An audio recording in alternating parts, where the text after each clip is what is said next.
Pakolan Mervi täällä Pyhtäältä, moi! Me ollaan täällä Ninnin kanssa Milk Creek Ranchilla Centered Ridingin ohjaajakoulutuksen päivityksessä. Lotta Söderström on opettamassa meitä. Ja ajattelin Ninniä vähän haastatella tässä. Itsehän on tosiaan hevosten kouluttaja ja kuntouttaja ja tykkään oppia istuntaa siksi, että voisin silläkin edesauttaa ennemmin hevosen terveyttä kuin huonontaa sitä tai jollakin tavalla haitata sitä, niin siksi olen itse täällä. Kerropa Ninni itsestäsi ja mitä sä teet hevosten kanssa? Joo, tää on aina se kaikkein vaikein kysymys, että kerro itsestäsi. Mä oon siis Grönin Mia-Maria ja oon siis ollut liikunta-alalla koko elämäni. Eli siis oon liikuttanut ihmisiä tavalla tai toisella ja valmentanut ja kilpaurheilijoita, kuntoilijoita, työhyvinvointiryhmiä urheiluopistoissa, yksityisillä liikuntakeskuksilla ja nyt sitten viimetteksi omassa salissa.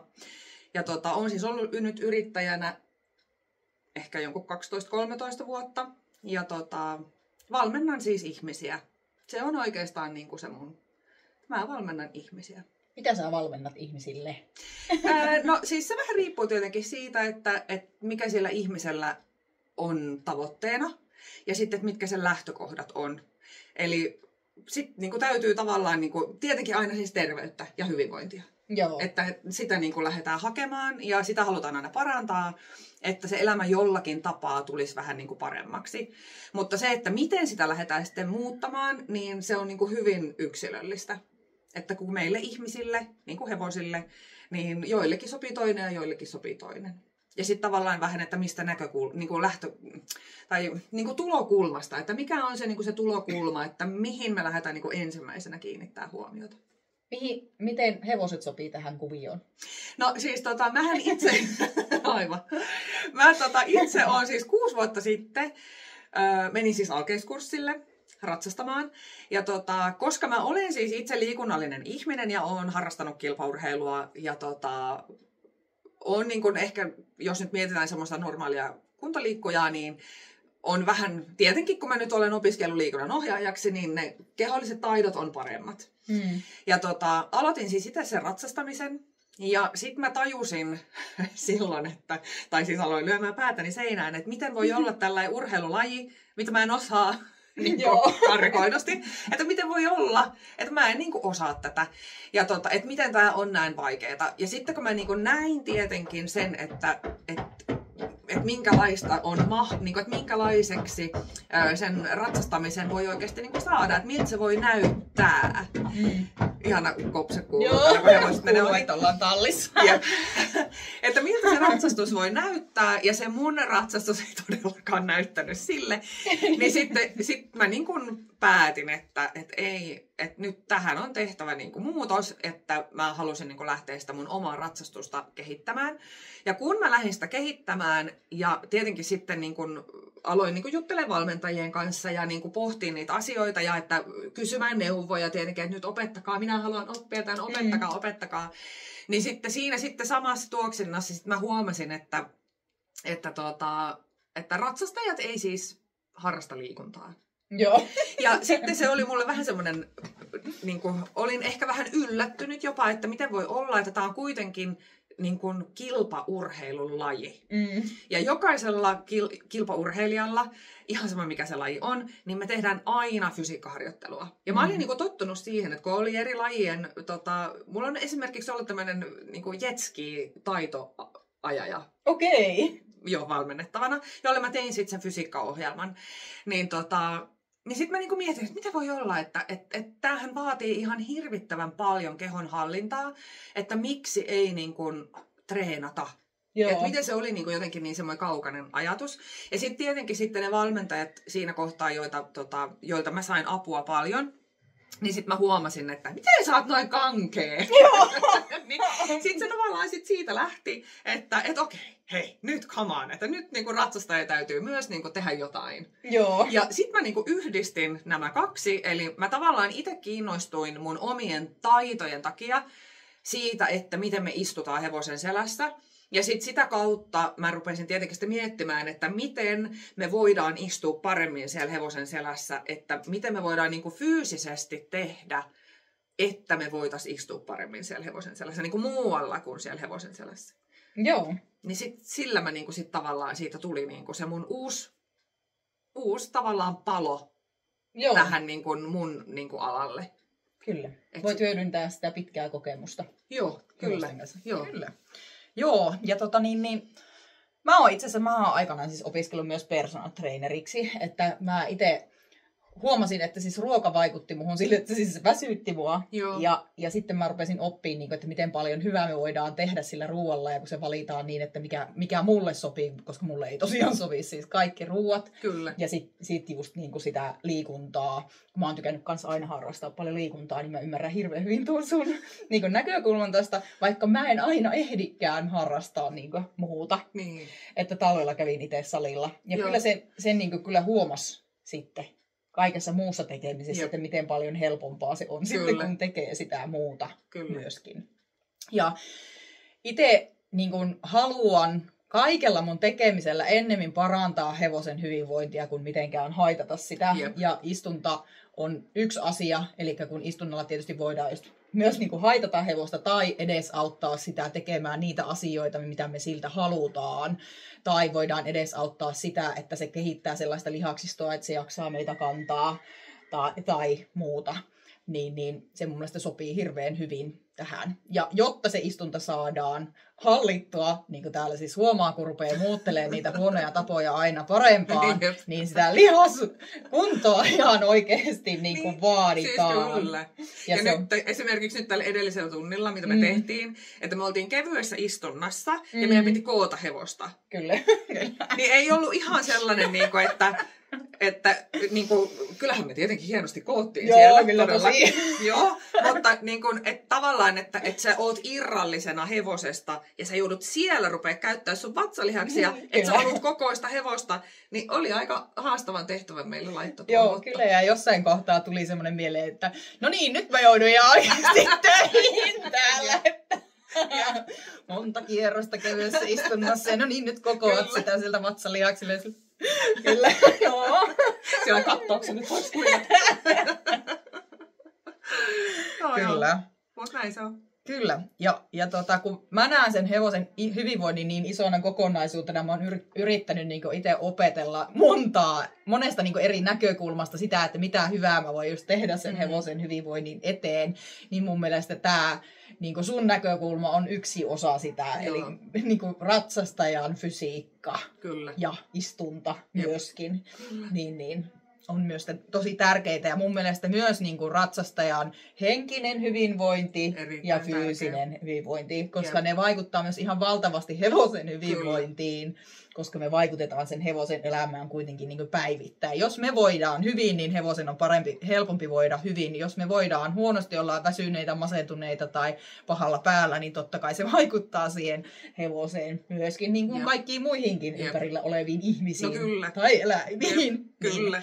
Niin se on aika iso osa. Että vaikka mä puhun niin paljon nykyään sitä kivusta, mutta musta tää oli tosi hyvä mahdollisuus ruveta kertoa myös näistä muista osa-alueista, mitkä siihen vaikuttaa. Ja mihin itsekin on aikaisemmin opiskellut myöskin.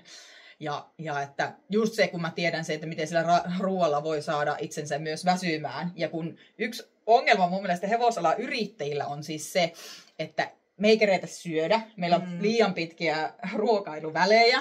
Sitten helposti, jos yrittää syödä terveellisesti, niin se energiamäärällisesti saattaa ihan aivan liian pieneksi, jolloin sitten korjataan sitä sillä, että syödään sitten makeaa, koska on jo niin karsea nälkä. Eli liian pitkät välit ja sitten liika vähän kaloreja, eli energiaa siitä oikeasta ruoasta. Mulla on ainakin ollut siis tämä ongelma. Tämä on erittäin iso. Mulla on aika paljon ratsastajia yksilövalmennuksessa. Ja tämä on ehkä se isoin ongelma, mitä sitten lähdetään ratkomaan. Mutta siis kaikkihan lähtee aina siitä, että mitä me arvotetaan meidän elämässä korkealle. Niin sitten tavallaan sitä kautta pitäisi aina lähteä hakemaan sitä, että ei vitsi, että jos mun tavoite on joskus olla olympialaisissa vaikka nyt, niin kyllä mun silloin oikeasti täytyy niin kuin panostaa joka ikisen. Et siellä on se uni, siellä on se ravinto, siellä on se hyvinvointi, siellä on se perhe. Siellä on niin kuin tavallaan se muu elämä. Siellä on niin kuin tosi monta. Siellä on se työ, jos ei se ole hevoset. Jos se työ on ne hevoset, niin sitten toki se on se. Ja sitten siellä on se itse niin kuin se laji. Et siinä on niin kuin aika monta sellaista palettia, mitkä sun pitää saada niin kuin ihan siis täydelliseksi, että sitten sä pystyisit niin kuin oikeasti suoriutumaan sitten semmoisen niin kuin hyvän olympiatason suorituksen. Että siellä on niin mietitty niin kuin kaikki ne palaset.